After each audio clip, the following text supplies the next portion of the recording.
broadcast. You're a part of the resistance.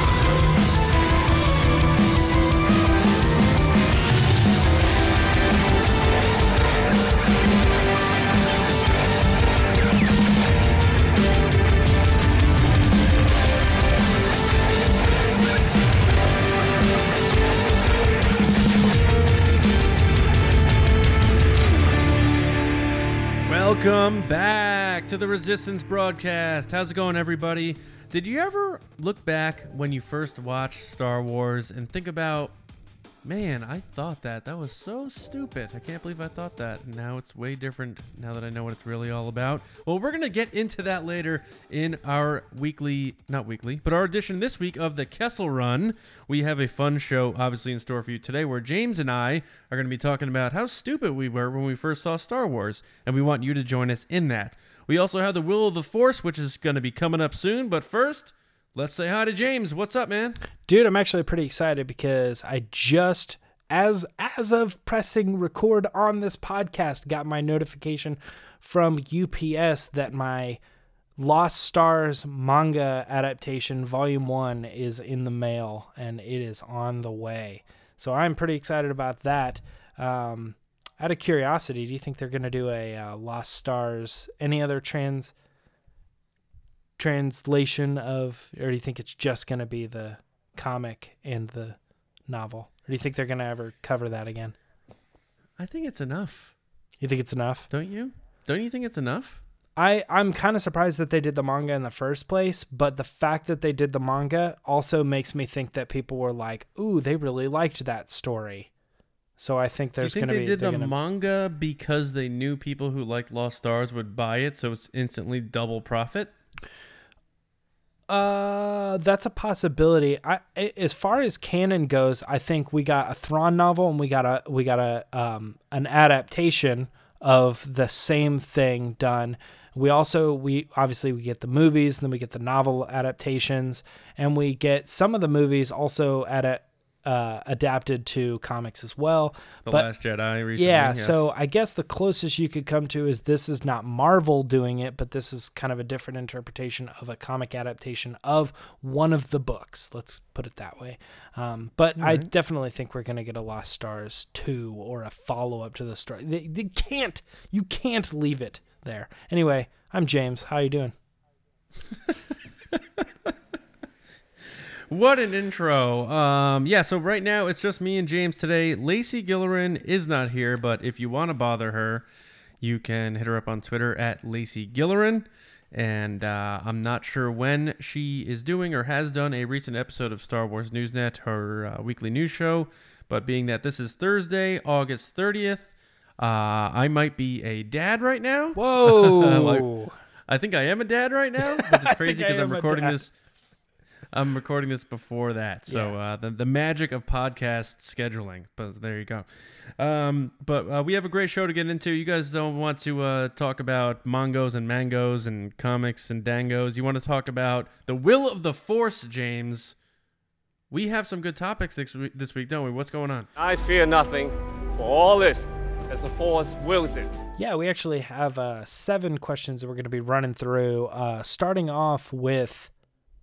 Will we ever see Erin Kellyman as Enfys Nest again in a live-action series or film? John, you're always sticking in this live-action series or film. It's always kind of doubling up.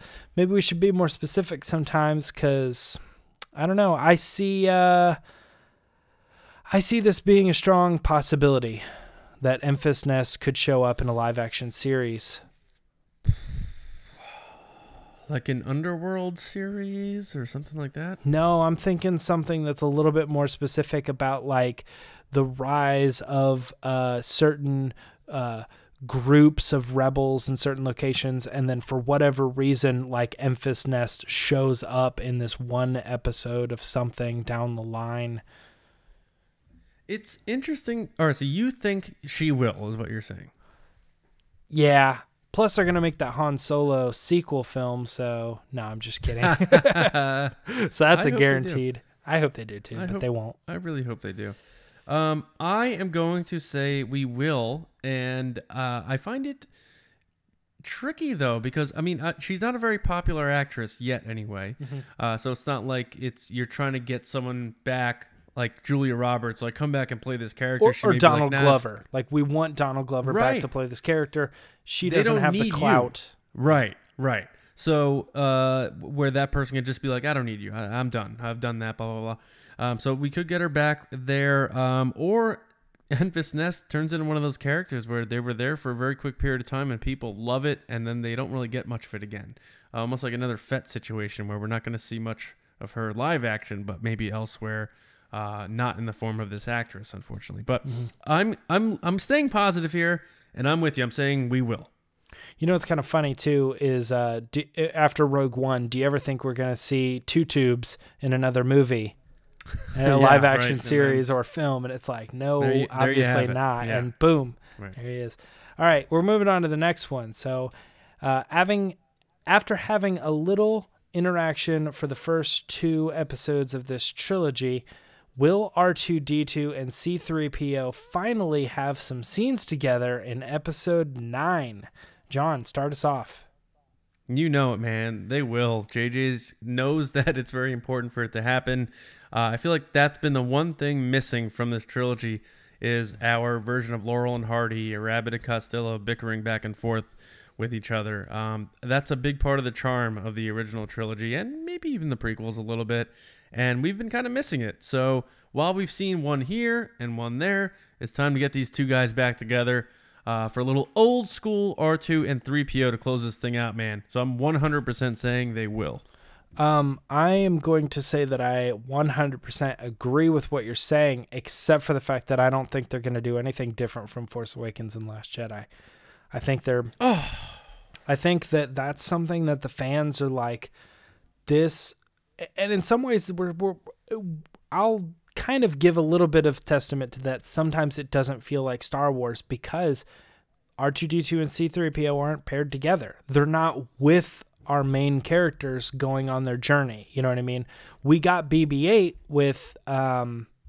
with Finn and Rose at Canto Bight, but how different would that scene maybe have played out if the two people who were with them were C3PO and R2-D2? I think people would have been like, this feels like Star Wars a little bit more, possibly. Right.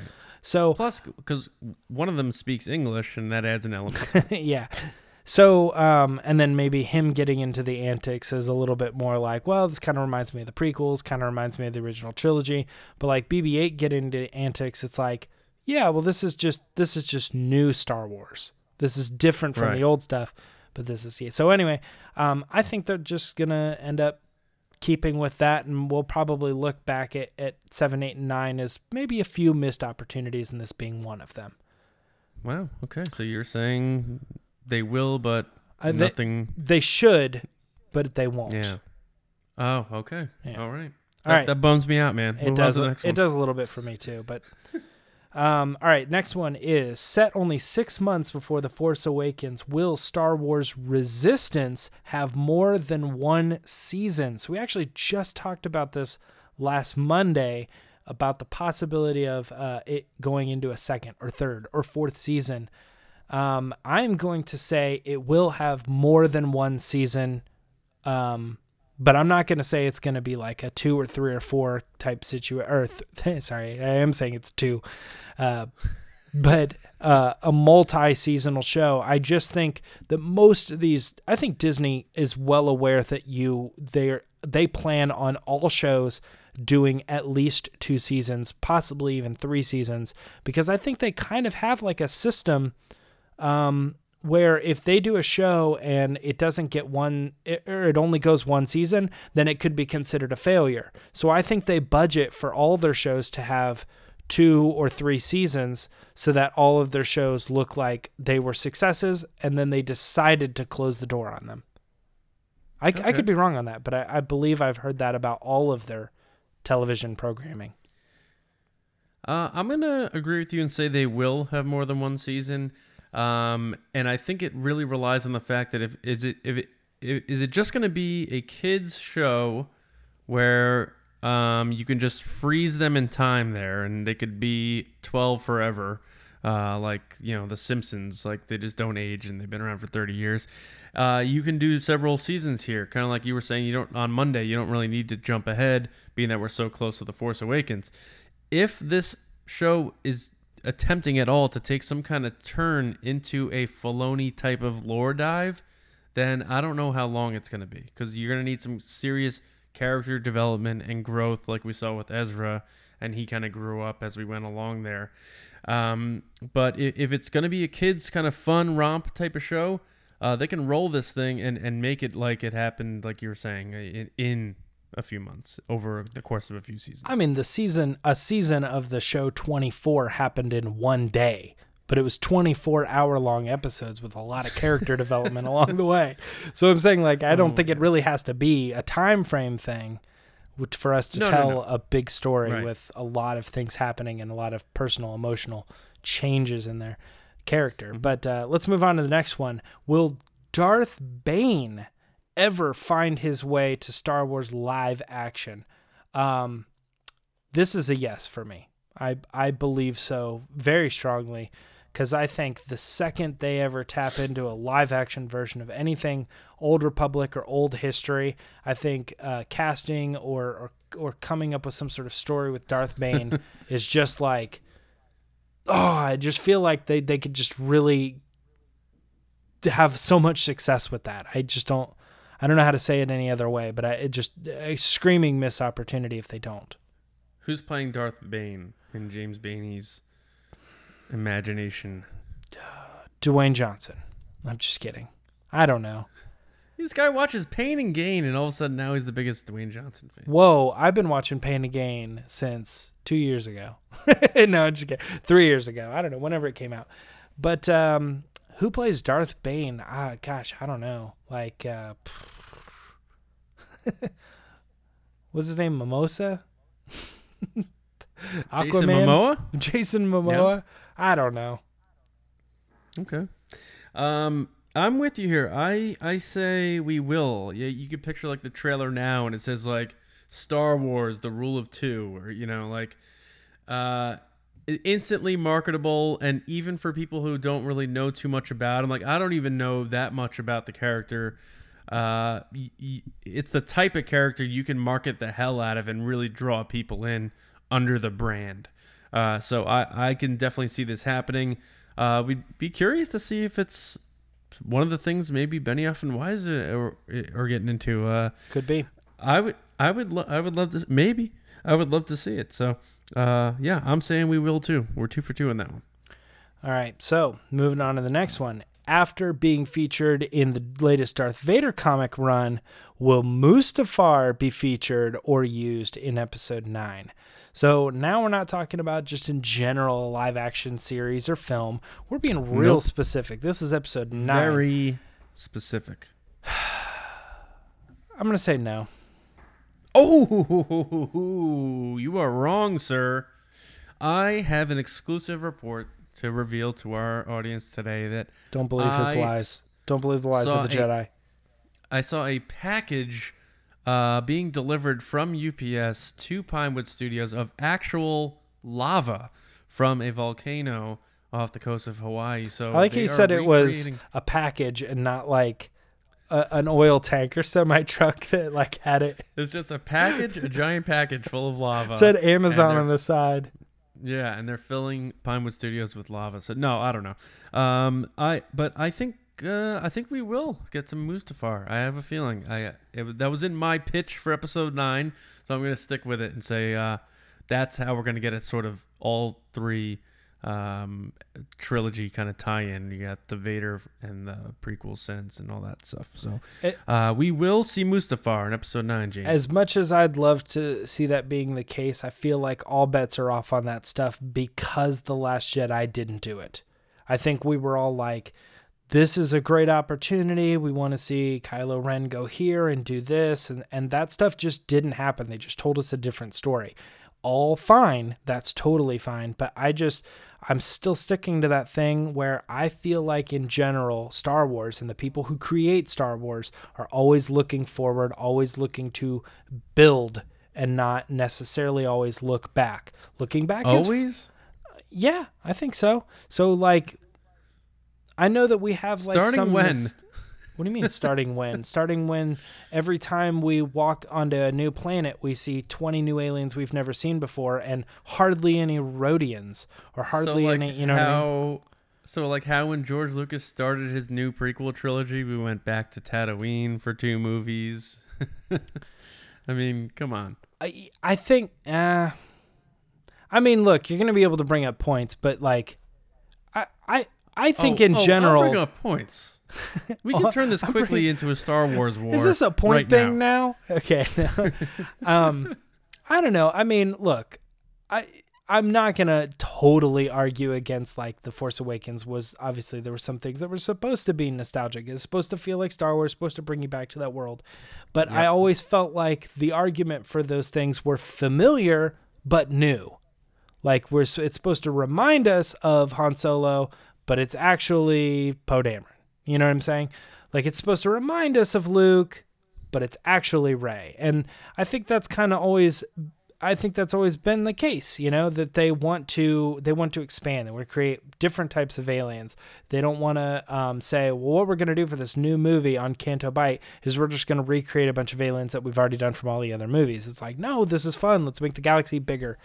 So all that stuff being said, I think if it makes more sense for me that they would go to a new planet where they could do something really cool there than to say we're going to return for the sake of nostalgic reasons. You want to move on? Yeah, I mean, maybe you changed my mind because episode 3 ended with Mustafar. We don't need that happening again, but yeah, that could be too. Like people saying, like, this was Force Awakens was a rehash of this movie. This was a rehash of this, and this one's just a rehash of Revenge of the Sith. You know, so yeah. Anyway, we got 2 more, guys. Let's get through them. Possible via a flashback or vision, let's say that first, will Palpatine appear in episode 9? And this one for me is a big fat no. You know how much I love Palpatine, and I want McDermott to get back in the robe before he gets too old. I agree with you. I don't think he is coming back for 9. Although, like, I'm throwing away my fan service, like, filter. Like, I want it all for episode 9, so I would embrace it because I think JJ would do it tastefully. But I don't think we're gonna see him. Yeah, I think the only way that it would happen is like the same way when we did the Last Jedi challenge. It's like, are they gonna use Force lightning? You're like, no, and then when they do in the scene, you're like, God dang it, they're using Force lightning. So it's like I can be so confident that Palpatine isn't going to show up, but sure enough, like, Luke turns around and he's like, when Darth Sidious, and then all of a sudden, like, he's right there or something. You're like, oh my gosh, like, all right, I lost. And again, Vader almost appeared in The Force Awakens in Rey's Force vision, and he didn't because he changed that scene. So we could see it in some kind of Force vision too. Like him just walking by and you hear his cackle, like, you know. Oh, so do you count audible appearance? Ooh. I think you would have to get audible appearance because I don't want them to do, like, because with Yoda in The Force Awakens, they used his actual sound bite from Empire. And I would consider that saying Yoda came back in The Force Awakens. So, yeah, I would say you'd have to see him. Yeah. All right. All right, we got one more to knock out, and that is, will Phasma be making an unmasked appearance in the new Resistance animated series? So we're going back to Resistance for a second, and this might be the opportunity that they have to kind of give us a little bit more about Phasma that we've always kind of wanted from the films we never got, right? A big Last Jedi question was, is she going to remove her mask?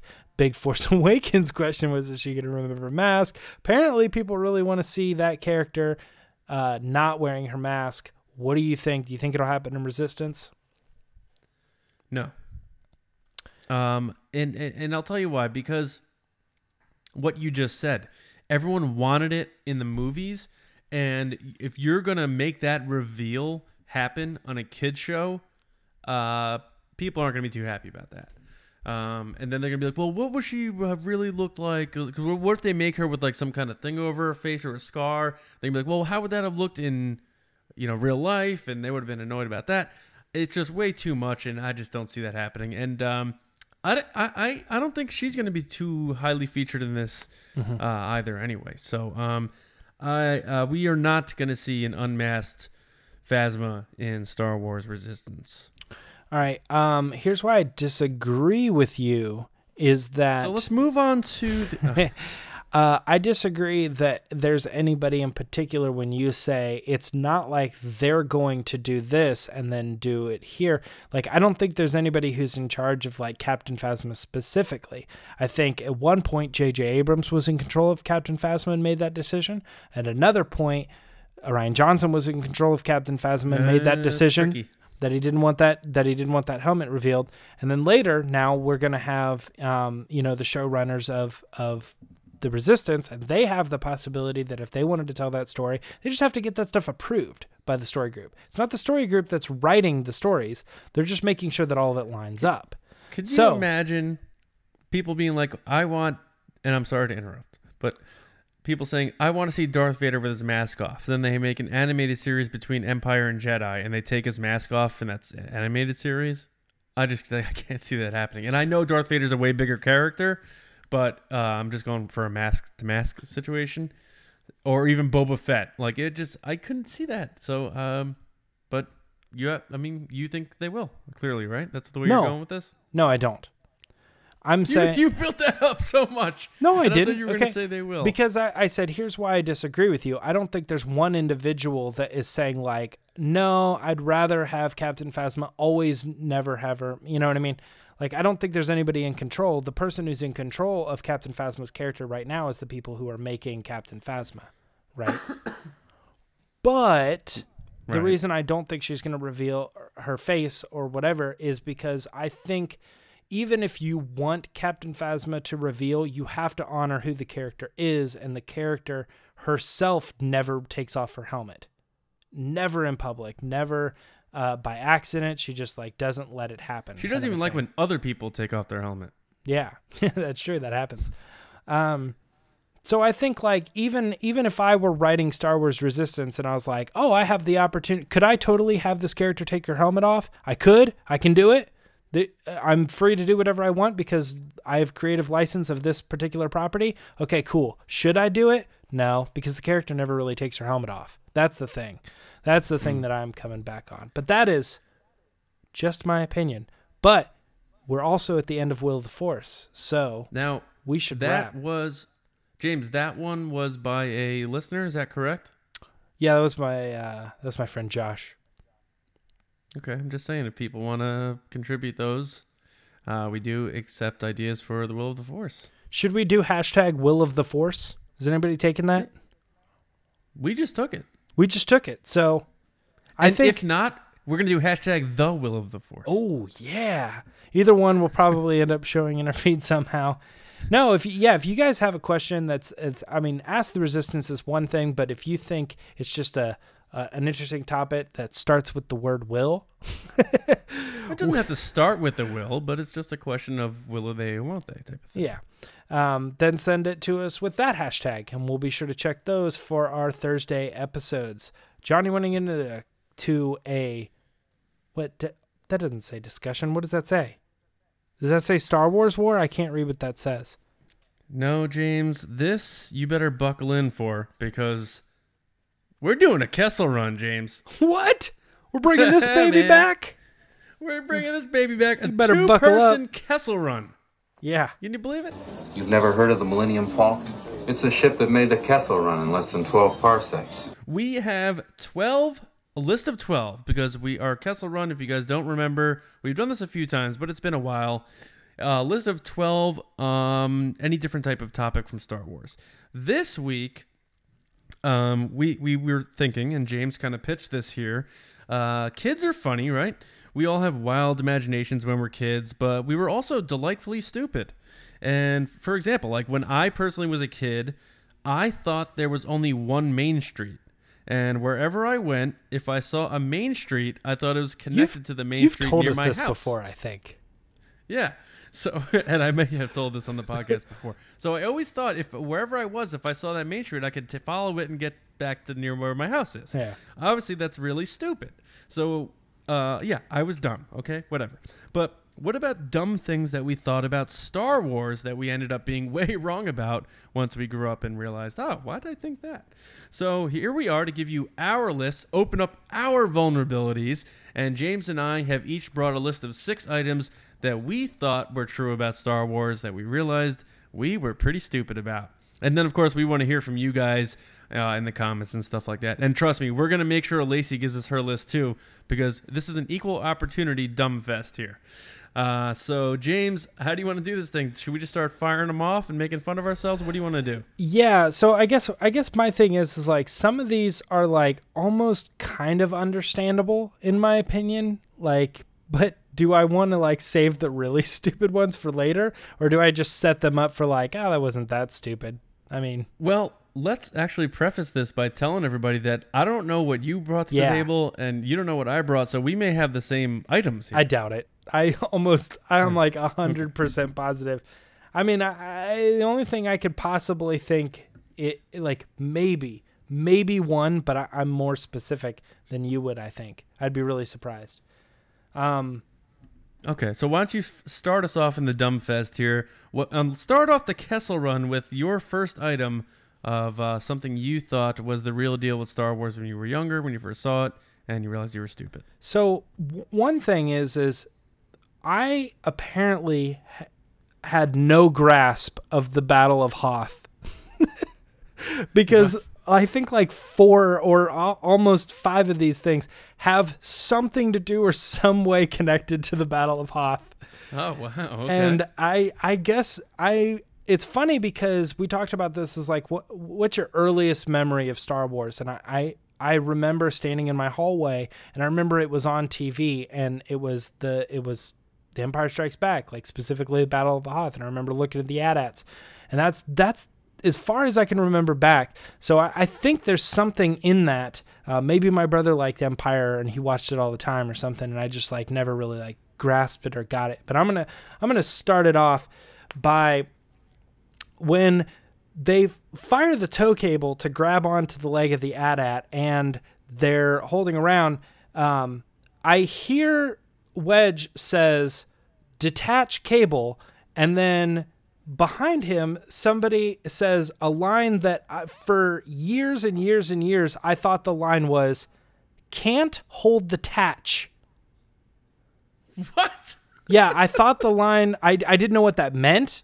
It was like Lock S foils to me. It's like, I don't know what that means, but okay. Like, whatever he's saying, he can't, like, the tatch won't hold. He can't hold the tatch. Can't hold the tatch. Yeah, whatever attach is, but like he says detach cable, and then the guy says can't hold detached. And now we know what he really said, which was cable detached. Right. Which is even funnier in my opinion because it should be very clear considering the sentence before it. Detach the cable detached. Right. But I thought it was can't hold the tatch. Can't hold the tatch. Yes. Which isn't even a thing. No. That's why it's stupid. So young James Bane, you thought there was an item in Star Wars called a tatch. And that pilot could not hold it. Nope, he can't hold it. Or the momentum of the snowspeeder or something caused it to break away because it can't be held. That's pretty stupid. Yeah. Okay, so mine are all very similar to that, honestly. I don't know if mine is that stupid. I don't know. We'll see. I do have some really dumb ones. All right. I thought Alderaan was Earth. But it's called Alderaan. Dude, I was all visual and I was looking at it. I'm like, that looks just like Earth. They just blew up Earth and I wasn't paying attention to the names of the planets. I was just visually watching and like, oh, there's Vader. That guy's scary. There's Princess Leia. I like her. And I see this picture of Earth. And I'm like, oh, so Star Wars takes place around Earth. So nothing ever of the dialogue of like, we're going to blow up your home planet. Did you think, follow up, did you think that Leia was from Earth? I don't know. I mean, it's talking about when I was 5, and I remember just seeing. I remember just seeing them blow up Earth, and I thought Star Wars took place like what a statement. Earth. Yeah, like they it was a long time ago in a galaxy far, far away, but they flew this thing towards our planet. Yeah, that makes sense. And they blew up Earth, and that was. So, we're supposed to feel connected to that because they're blowing up our home planet. Doesn't it? If you look up Alderaan right now, it kind of looks like Earth a little bit. So I mean, but that was stupid though. So and that's what this is, the Kessel Run. So that's our second item, James. What's your second item? Our third in the list on the Kessel Run. All right, so I've got a couple of these that, as much as we're trying to say how stupid of kids we were, I have two. I have two on this list that actually were fairly recent that that I realized that was not the case. Like I would say within like this year or last year was the first time that I realized that Jared, the character Jared at the beginning of Return of the Jedi, is not Piet. Oh, okay. I somebody pointed that out recently to me, and I don't know why, but in my head, the same person that was like, I don't know, saying, this and this, and was that main character, because Piet's a stronger character in Empire Strikes Back. I think he makes an appearance, right, in Return of the Jedi. But for me, the character at the very beginning of Return of the Jedi, like, the Emperor's coming here, like, then we shall double our efforts. I thought that was Piet, and like somebody pointed out that that's not him, and I was like, what? And then I like had to like Wikipedia this, and I was like, oh my God, like my whole life I thought that was the same character. Now that I'm looking at them, they don't look the same, but I don't know, I guess like they look similar sort of, but we're going to get into a little bit more of like mixed characters later. But that guy looks like Gary Sinise. He always to me. Every time I see him, I think of Gary Sinise. You know who that is? I don't know who that is. Was he in Kazam with Shaq? No.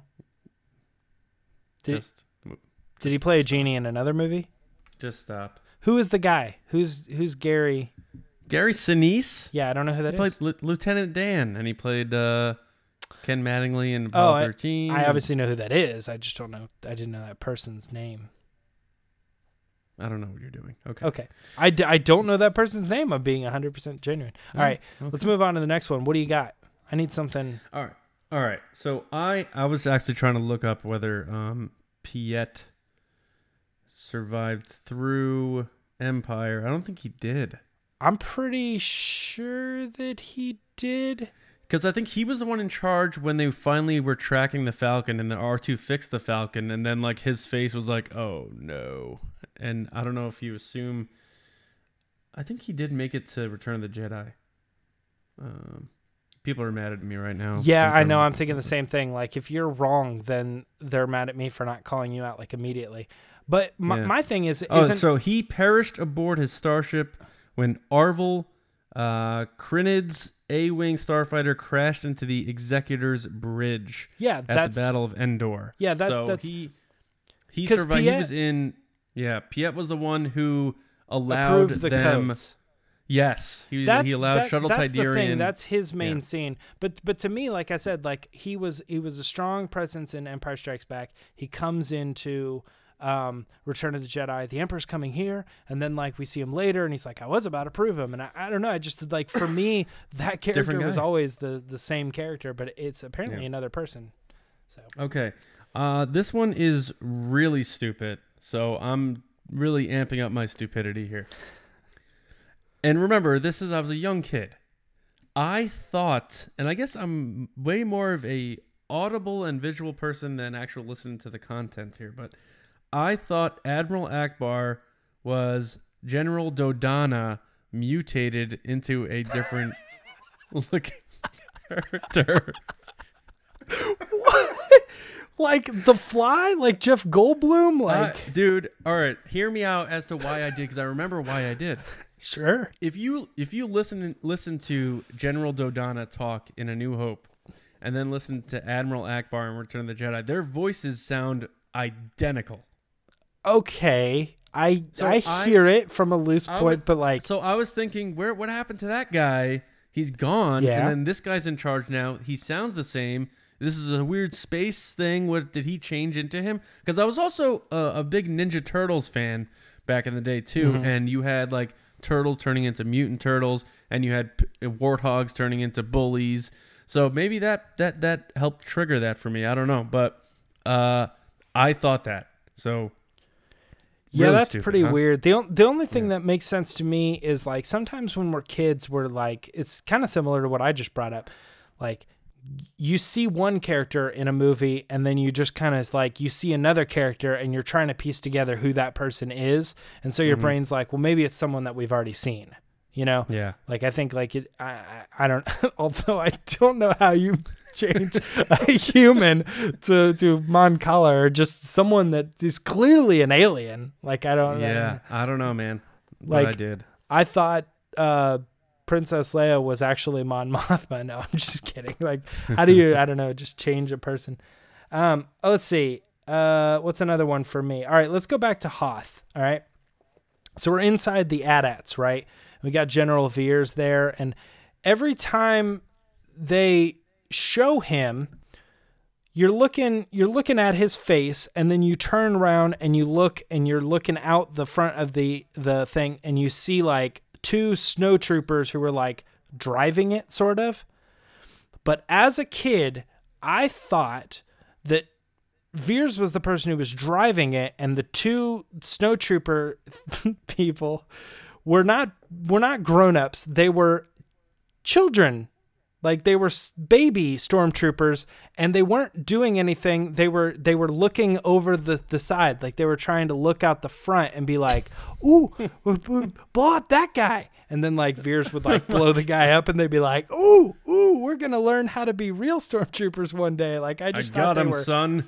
baby stormtroopers. And I've realized later that it has to do with like the camera angle. They're trying to give you his point of view, and he's sitting up above them. They're like on a lower deck, so you only Right. see like part of their body, and then you see like the opening. But like, to me, in my head, they were just short. Like I don't know. They were just baby stormtroopers looking out the front of the AT-AT, waiting to my grow up to God. be like, I can't wait till we're on the battlefield and we get to fight. All right, so seat levels confused you. Yes. And I thought a man turned into a squid. Okay, so my next one is I thought Leia was saying Tatooine, not Dantooine, for a long time. When she gave up the base, I was like, oh, she's going to blow up where Luke's from. And even for a long time, I didn't realize that until, I don't know what, some maps came out or someone corrected me. I forget. But I remember for a long time, even after I initially saw Star Wars, I thought she was saying Tatooine when she gave up the base location. To be fair, I don't think that really makes you stupid. Like, because Oh, that good. Okay. that makes that, I could totally understand somebody saying that. You know what I mean? Okay. Because those two planets are very similar, and there's a lot of connection to, we were just there, you know, there's Obi-Wan is there, the droids are there, and maybe, but I know nothing's really there, so if I give them that place, they wouldn't blow up my my unconnected, I've never been there planet called Earth. But no, I understand that. I mean, obviously Tatooine, Dantooine sounds very similar, so that's not that as dumb crazy. as my last one. Okay. Yeah, it's not. That's not that crazy. All right. So how many have we done here so far? 6? Yeah, We're halfway there? we're halfway All right. through. All right. All right.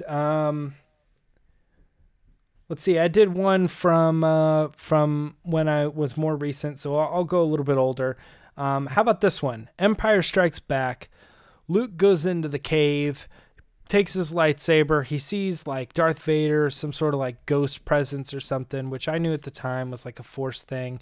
But he fights off Darth Vader and cuts his head off, and then the mask falls on the ground and it explodes. And inside the mask is the head of General Veers. Shut up. No, I'm 100%. I'm dead serious. my God. I was like, that's the guy who was driving the AT-ATs. No, you didn't. Yes, I did. And and to me, I was always kind of confused because I thought it's not Anakin, it's not Luke, it doesn't look like Mark Hamill to me. It was supposed to be the symbol of him turning into someone who was part of the Empire. And the way they were demonstrating that was by showing us this guy who was clearly part of the Empire, General Veers, and Harry was. I maybe didn't even know his name at the time, but like he was that guy who was driving the AT-ATs earlier. And then when they explode the helmet or whatever, there's his head. That was the connection we were supposed to make. But it's because his face is like covered up. I don't know. It just doesn't look like Mark Hamill to me. I thought it was Sebastian Stan when I first saw it. Oh, yeah. But now I know you're lying. Oh, all right. Okay. Kind of stupid, but you know, kids' imaginations are wild stuff. All right, where's my next one here? All right, I thought that, and I don't know why I thought this, maybe a height thing, maybe brown garb on them. I remember early on thinking Jawas and Ewoks were the same when I was a kid. I think I called them all Ewoks. I think. Okay, yeah. Look at I the was Ewoks just like, there's a short creature wearing brown. What's the difference? Like they're all just Ewoks. Any character that didn't speak English that was about half the size of a human and some sort of alien was an Ewok. They were all Ewoks. Yeah. Did you think that the Ewoks, just like those ones, were covered in hoods? And that was just like the mystery of these particular Ewoks? They didn't want to get sunburnt, so they were covering up their heads. I don't There know. you go. Yeah, I don't know my logic. I was just like, oh, that's an Ewok, I think. And I'm sure someone was like, no, you're an idiot. That's a Jawa. I was like, yeah, at some point. Were those Jawas too? He's like, no, those were Ewoks over there. But Johnny, you keep saying Ewok when you're pointing to this character. That's not an Ewok. You know that, right? And you're like, that's an Ewok. It's like, it's a tiny thing wearing brown, 4 letters. I mean, why are you breaking my chops here? Come on. But yeah, I don't know why. I remember thinking that, and then I remember being corrected. So if anyone else out there thought Jawas at any point were also called Ewoks, I'm with you. All right, James, what do you got next? All right, so this is another one that's like fairly recent. This goes back to about a year before Force Awakens came out, and they put out that Thanksgiving Day trailer, and I remember at the time I wasn't like super big into Star Wars. Like I liked it, but I wasn't like, oh, I'm going to do this. Like I'm going to do all the canon, all the connections and stuff. But the seeds of it were there. And I remember when I watched that trailer, there was a scene of an X-Wing pilot and he goes, woo! And I knew who that was. That was Rogue 2. It was the guy from Empire? From Empire in the Snowspeeder. This is Rogue 2. Like Empire Strikes Back ruined you. I don't know, man. Yeah, just something about I got another one. My last one's totally Battle of Hoth too, but I saw that and I knew who that was. There was no reason to question it. And I spent probably, I don't know, like I'd say like 2 weeks or 3 weeks totally like not even really like talking to people about that, but just being like, oh man, this thing is really great. And then somewhere at some point I looked him up and I was like, oh, that's not him. I can't remember now, but he hasn't passed, has he? I don't know. I'm trying to look him up right now. Yeah, it's off the top of my head, but something gave me away on his IMDb page where I'm like, doesn't say he's in The Force Awakens. Well, he was definitely like in his late 40s then, and that was like 35 years before The Force Awakens. I don't know, man. Something about that scene, like I knew who Oscar Isaac was, but like when I finally figured out that it was Oscar Isaac and that he was playing this character that was being showcased in the trailer, I don't know. It's like I still had a hard time like picturing that's that dude. Oh, he died.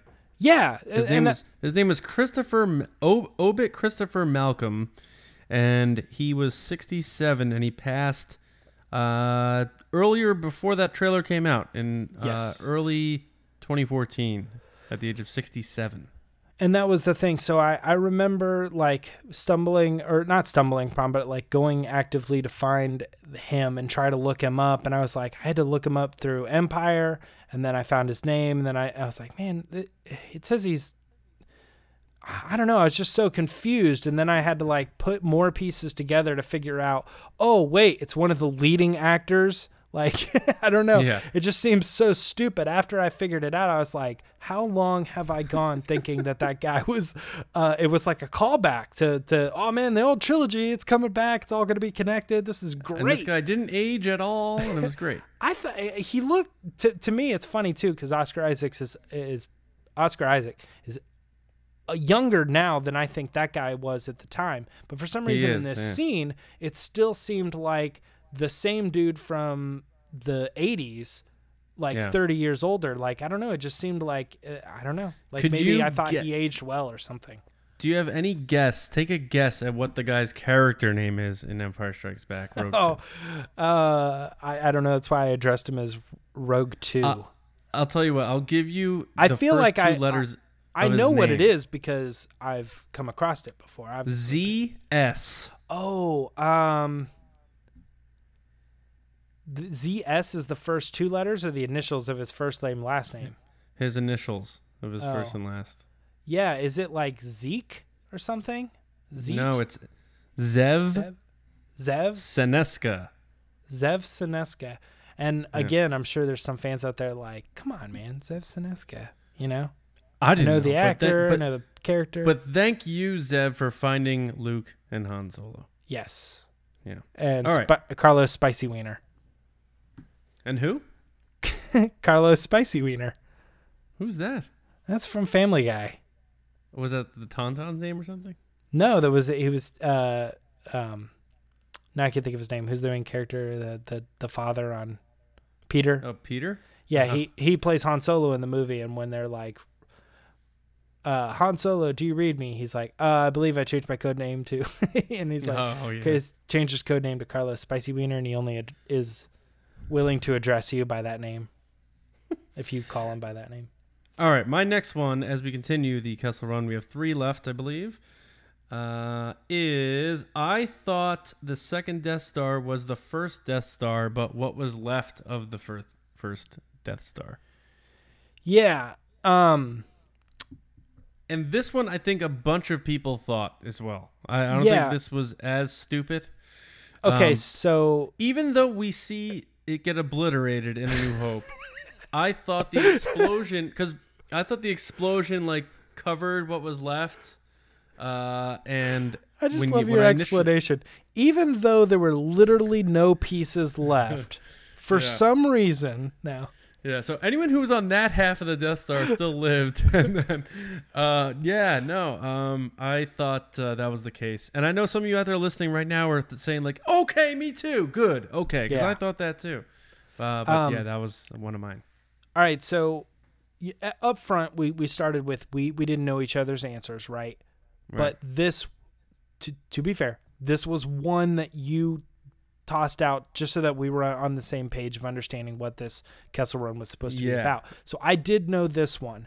And when I talked to some people at work, I gave that as an example of saying, like, okay, here's one, the guy I podcast with thought that the second Death Star was the same as the first. It was just like that was the remnants of it after post-explosion. And one of the 2 people that I was talking to admitted they just now realized that. They didn't know that either. Yeah. They were like, wow. I always thought that was the case, that was they were.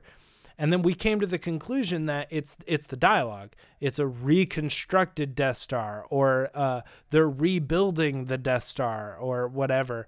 And they don't really say, like, I don't think in the movie they really clarify that it's Death Star 2 or something, the second Death Star. They don't. I think they just kind of, they say, like, oh, the Death Star's back, kind of, you know. The only thing that gives signs that it's different is obviously you had to literally go inside the ship to blow up the reactor, And then the shield was created by the moon, a satellite on the moon, as opposed to creating the shield within itself. Although I don't even know if it had a shield on the first Death Star.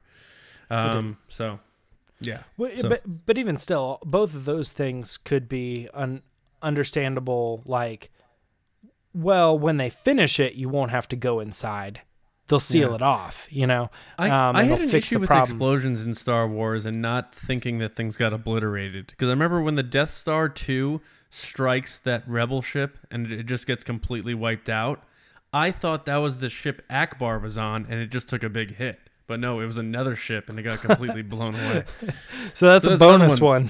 There's a bonus one, yeah. And I have one more to go, which is really just so dumb. But I want to hear your last one. Yeah. I also threw in that bonus one too earlier about the Lock S foils. Like, I didn't know what they were saying till like way later. I was like, until I started watching the movies with subtitles to try to see if I could picture or pick up on things. I was like, wait, S foils? Like I don't S wanna put- hyphen foils? That's what they've been saying? Yeah, I don't want to put words in his mouth, but I want to say that Alex Damon from Star Wars Explained, when he was on our podcast, said something like he was confused about that when he was younger too. Yeah. But I'm not sure. All right, I got my last and probably stupidest. Are you ready for this? Yes. All right. Battle of Hoth. I'm going to set the Oh scene. my God. Set the scene, Battle of Hoth. Here we go. There is one small scene of, for some reason, of an AT-ST walking, which in my childlike brain was a baby AT-AT.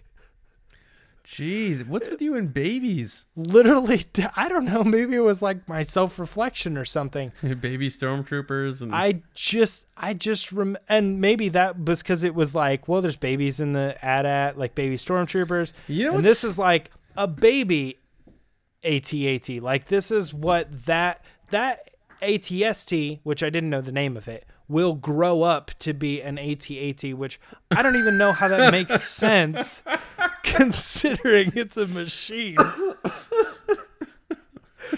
But I distinctly remember like thinking, oh, and that's the baby one. Dude, that's like saying like Luke's land speeder will eventually become a YT freighter at some point. Like, just give it time and pour some water on it, and it'll grow into a full AT-AT. The only thing that makes any sort of sense in my head as to why is like, I still don't understand, why did they even show that? You know, it doesn't.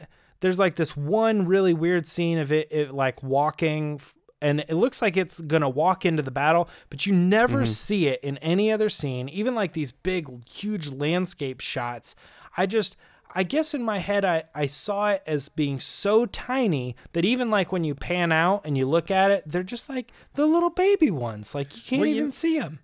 I mean, that's kind of the funniest part, is that you think they grow and they grew up. For sure. But yeah. The only thing I could think of, and I never think about tactical warfare in Star Wars. I like the story and human element of it more so, but that maybe they use those for like the people, like the soldiers on feet who are like hiding and they're easier to snipe out and something like that. But I remember in Shadows of the Empire, the game, the level I couldn't get past was the one right after this one.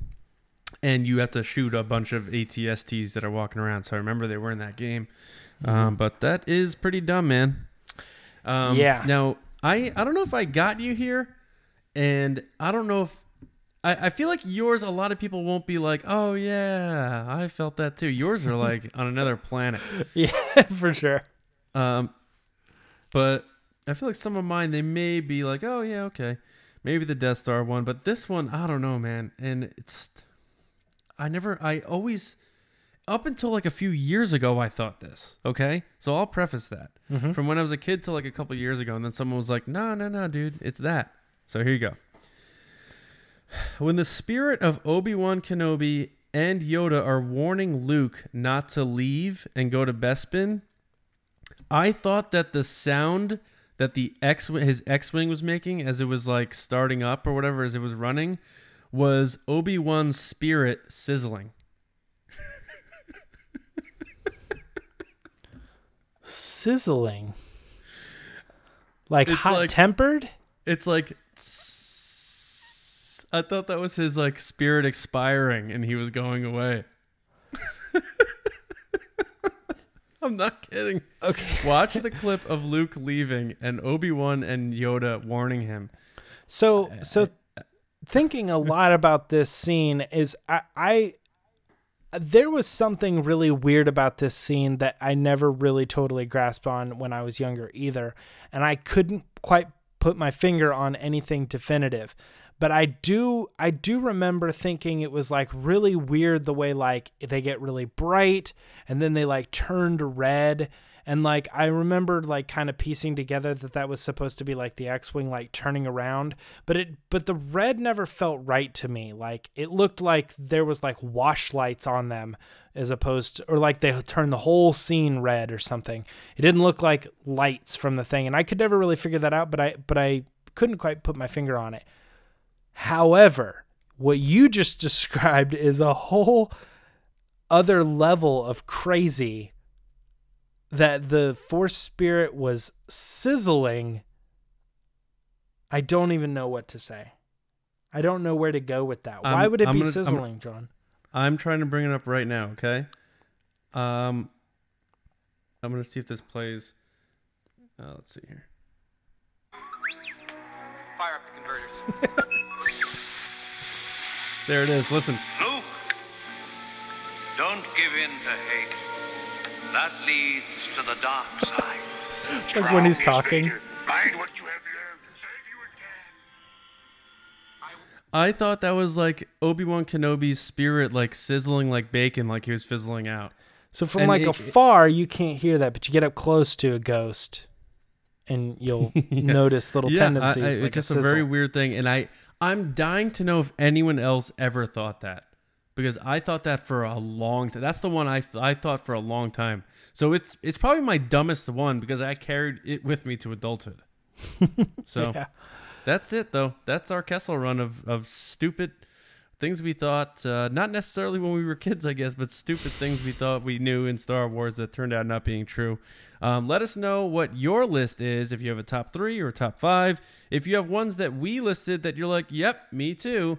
Probably not any of James's because his are way off the charts, and they're all about Empire and Hoth. I told you, man. Like I was like, there's no chance that any of these are the same as your list. But thank you for joining us on the Kessel Run, and yes, do not worry. We will make Lacey post a list so that she can join us in the dumbness. Because like I said, it's equal opportunity dumbness. And I'll be damned if James and I are going to be the only two dumb ones left on the podcast.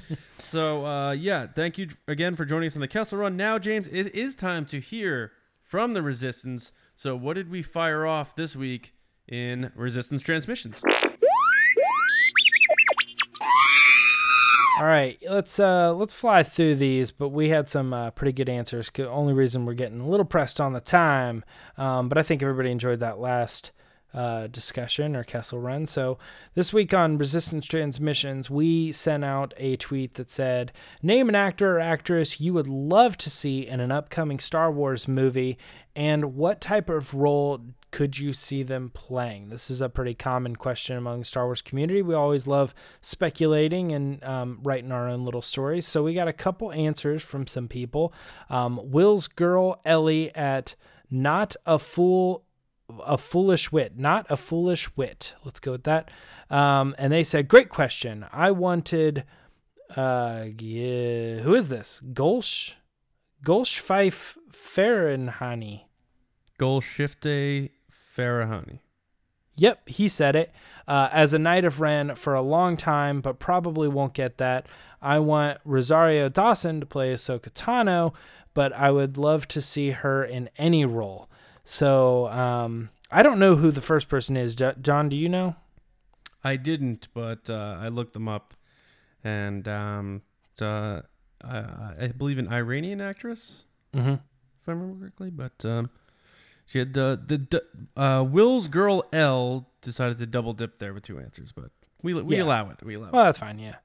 But that's cool.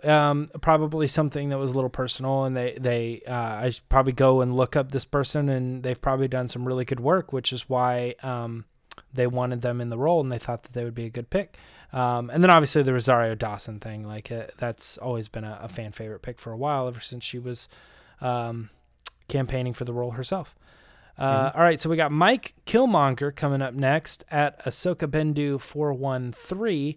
And they said, I'd love to see an Inferno Squad film starring Janina Gavankar as Iden Versio, TJ Ramani as Del Meeko, Paul Blackthorne as Gideon Hask, and Anthony Scordy, is it Scordy, as Admiral Garrick Versio. So quadruple dip on that one, but it's one idea. This is who I would like to see cast as Inferno Squad. And it makes sense because I believe it's all the people who did the motion capture or whatever for it. So yes. So that's a good answer there. Carry over. Good one. All right. So we got Haley Meyer, and that is at Shapely_Buns. We've seen this person on the podcast before getting a mention. Yeah. Can't forget Shapely_Buns. But they say Remy Malek as Quinlan Voss in a Clone Wars live action film or show, something along those lines. So what do you think of that one? Interesting, because I looked up Quinlan Voss and tried to think of Rami Malek, and I didn't really see it, but I also didn't see him as Freddie Mercury, and it looks like he may pull that off, so we'll see. Yep. But he's done some good stuff, and so I would be down to see him in a Star Wars movie, just in general. Very cool pick.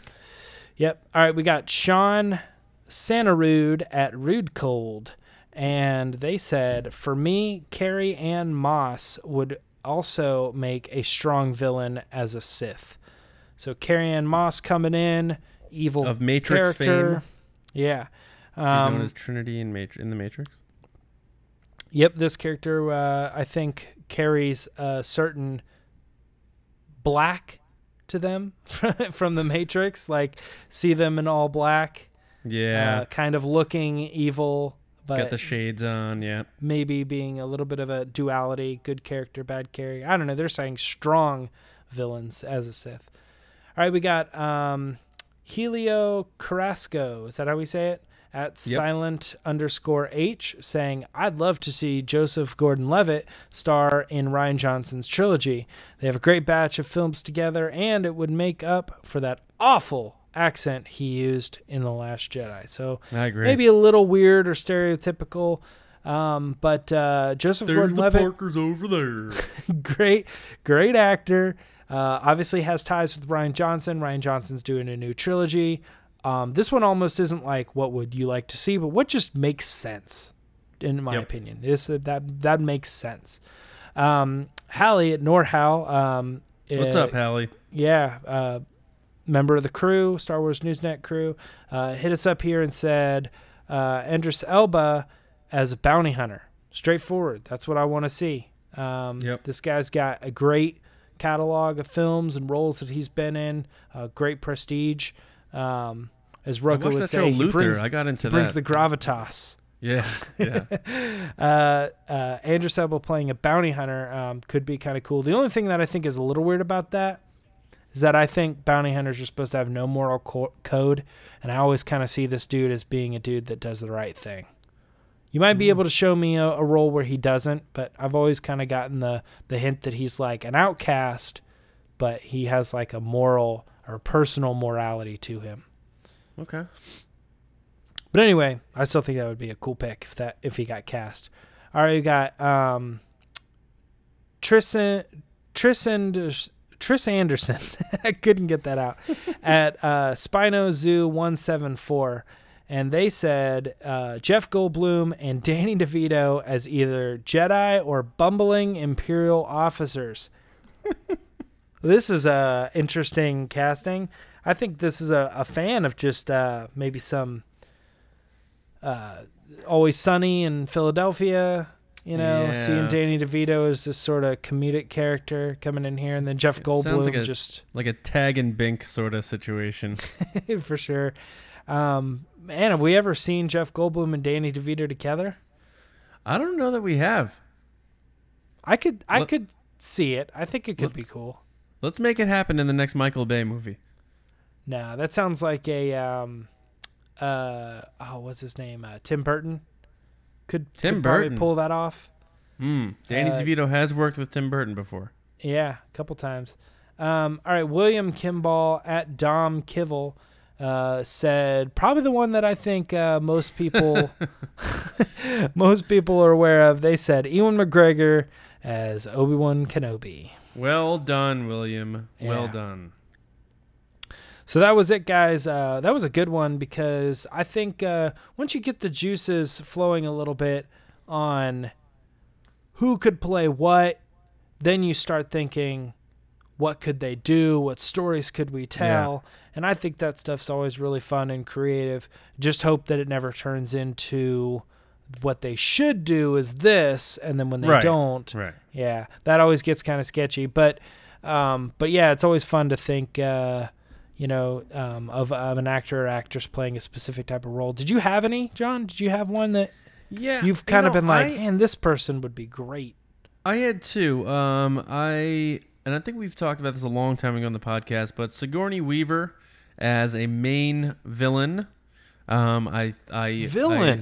Yes. Interesting. I was like, oh man, she's perfect. She's like a leader of like resistance or rebellion. She'd be like the Palpatine type of situation. So I know she's known for being a great hero with Ellen Ripley and Aliens and all that stuff. And I've just been a huge fan of hers for a long time. I think she would be great as a main villain. She's a little older now.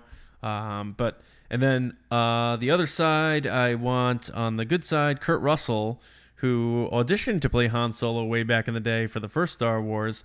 I'm a big fan of Kurt Russell. I thought he'd be a cool, good guy, even though he's a little older now these days. What about you? Did you have any picks? No, I just really can't get over the fact that you see Sigourney Weaver as the villain. You said her name, and I'm like, yeah, dude, that's perfect. Like original trilogy era, like a Rogue One, and she's like in the rebellion, and she's like one of the leaders, and all that just makes so much perfect sense. And you just like went the complete opposite way. There is no Dana, only Zool. I don't know. The one I always come back to, I just like Michael Fassbender. I think he's good, and I would as Thrawn. Not as Thrawn. Yeah, I don't know who the heck could play Thrawn. I'll admit that if of all the castings that I've heard for Thrawn, I think, and he's not doing it because he's already clarified it, but I think Richard E. Grant probably looks or feels the right age that could be that type of character. But I'm just not. I was never feeling like Fassbender as Thrawn, or we've heard some other ones. I just can't think of who they are, but I don't know. Right. But yeah. Right that's on, it. Man. So that's done. That's it. Resistance transmissions. Yeah. So every week we fire that off, and we like to pick the most liked and most popular answers, and also just some funny ones and ones that we like. So keep those coming. And as always, we love you being a part of the show. Speaking of being a part of the show, be a part of our subscribed list by subscribing to us on iTunes, SoundCloud, and YouTube. As you know now, all of our segments on YouTube are split up. So even if you're in a rush and you just want to watch our discussions, or what do? We do Will of the Force sometimes now. It's its own thing. Go check it out. They're all up there for you. And as James has said, share each individual segment if you like one better than the other. And iTunes, if you have a few seconds, hop on there, rate us 5 stars, leave us a review. And SoundCloud is a quick and easy way to access all of our episodes anytime. So follow us on there. Head to StarWarsNewsNet.com for all of your latest news, reviews, editorials, information, and more. All that good stuff. You can even head to our Cantina, chat it up with people. There's about 8,000 people members that is a member of that. And that's it for now. We got to get out of here. So you can find me at Johnny Hoey on Twitter, and writing and editing over at StarWarsNewsNet.com. You could also find Lacey at Lacey Gillerin. She is not. She'll be back with us. I don't know. We'll see. Sometime soon. Sometime soon. James Baney, how about yourself? You can find me at Meyer Trunks on Twitter and Instagram. But I just want to take a second real quick to just be like, dude, congratulations, man. Thanks, man. As of this recording, you do not have a kid. But if you're listening to this as a listener right now, there's a pretty solid chance that John Hoey is a father. And I know that was new to me about 10 months ago, 11 months ago, when my son was born. And it has just been a wild ride. And I don't know, just like it's weird to say, and I know it sounds very common, but like it quickly turns into something where like you don't understand how much you could love someone, and then it's like you get it. And I can't even begin to fathom how much I'm going to love him after I spend a year and 2 years and 3 years and 18 years, with this person. So congratulations, man. Thanks, buddy. Yeah, so actually, as this is airing, I am likely a dad. So with that, we are likely taking next week off. So you guys get a reprieve from us here at the Resistance Broadcast. But don't worry, we'll be back with you the following week. But yeah, thank you, James, and thank you all. And to my son, who won't even be able to hear this, welcome to the Resistance, buddy. We'll see you guys soon, right here on the Resistance Broadcast. See you around, kids.